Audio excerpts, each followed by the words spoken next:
कहानी नया रिश्ता। डाक बंगले में जब भी कोई नया फॉरेस्ट ऑफिसर आता तो वो फौरन डाक बंगले में पहुंच जाता। न जाने उसे वहां आने वाले हर ऑफिसर में क्यों इतनी दिलचस्पी थी। उनके काम करना, दिन रात डाक बंगले में रहना, निहायत दिलजमी से उनकी बातें सुनना ही जॉनी का दिलचस्प मशगला था। शुमाली अफ्रीका का वो छोटा सा कस्बा था और करीब ही निहायत घना जंगल शुरू होता जिसकी इंतहा का अभी किसी को पता भी नहीं था। इस जंगल के बिल्कुल शुरू में ही वो सरकारी डाक बंगला था जहाँ पर आने वाला फॉरेस्ट ऑफिसर ठहरता था। और जिस दिन किसी ऑफिसर ने आना होता वो दिन जॉनी के लिए ईद जैसा होता। आए रोज़ ऑफिसर्स के तबादले होते रहते थे, इसलिए कोई भी ऑफिसर ज़्यादा अरसा वहाँ नहीं टिक पाता था। जॉनी के लिए सब अफसर एक जैसे ही एहतराम के काबिल थे।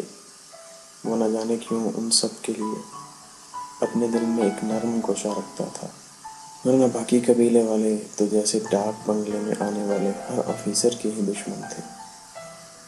और ये दुश्मनी नस्ल दर नस्ल चली आ रही थी। उसके पीछे यकीनन कोई वजह थी, और वो वजह क्या थी किसी को भी मालूम नहीं था। जॉन्स वाटसन अमीर तरीन खानदान का फर्क था। ग्लासेस के कारोबार ने वाटसन खानदान को आसमान की बुलंदियों तक पहुंचा दिया था। जॉन्स मार्क वाटसन का इकलौता बेटा था। उम्मीद थी कि वो भी अपने खानदानी कारोबार को संभालेगा, लेकिन उनकी उम्मीदों के बरक्स जॉन्स ने तालीम मुकम्मल करने के बाद फॉरेस्ट ऑफिसर बनने की ख्वाहिश जाहिर की। सब हैरान रह गए, लेकिन उसे कोई भी कायल न कर सका। फॉरेस्ट ऑफिसर बनना उसका शौक था और वो अपने शौक की राह में कोई रुकावट बर्दाश्त नहीं करता था। बतौर फॉरेस्ट ऑफिसर सेलेक्ट होने के बाद वो शुमाली अफ्रीका के एक छोटे से कस्बे में आ गया।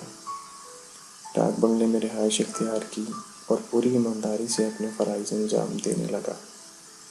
उस वक्त उसकी शादी अपने ही ख़ानदान की एक लड़की शार्लेट से हो चुकी थी और उसका बेटा भी था, रिकी वाटसन।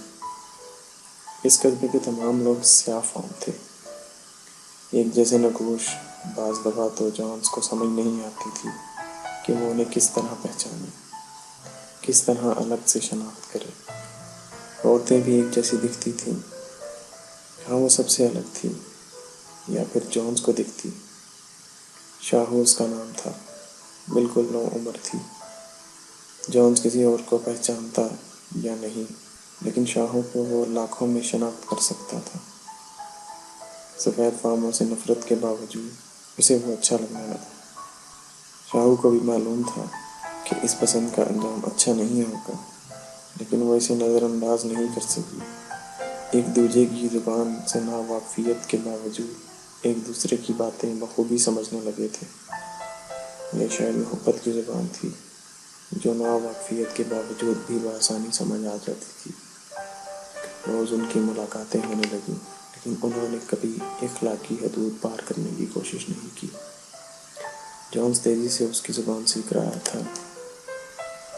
शाहू की भी बहुत सी बातें उसको समझ में आने लगीं। वो जॉन से शादी की ख्वाहिशमंद थी और जॉन भी क्या चाहता था। उसने शाहू को सब कुछ बता दिया था, अपनी बीवी का, बच्चे का भी। शाहू को भला क्या फ़र्क पड़ता, या शायद वो अभी जज्बा रकाबत से नावाकिफ़ थी।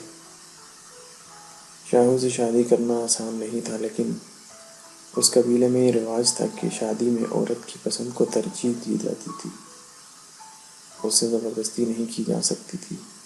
इसलिए शाहू की शादी ना करने के बावजूद वो इनकार नहीं कर सकते थे। वो सफ़ेद फार्म से सख्त नफरत करते थे और अपने कबीले की औरत की हरगिज़ किसी सफ़ेद फार्म से शादी नहीं करते थे। लेकिन उनकी मजबूरी थी कि उनके कबीले की औरत खुद करना चाहती थी और वो अपनी रवायात से मजबूर थे। कभी न कभी वो बदला ले लेते। शाहू से शादी के बावजूद कबीले वाले जॉन्स को अपना दुश्मन ही समझते थे। उनकी आंखों में छुपी नफरत जॉन्स को वाज़े नज़र आती थी, लेकिन वो शाहू के शौहर को नहीं मार सकते थे। ये उनकी मजबूरी थी, तभी शाहू और जॉन बेफिक्र रहते थे। लेकिन ये बेफिक्री ज्यादा दिन तक कायम नहीं रही।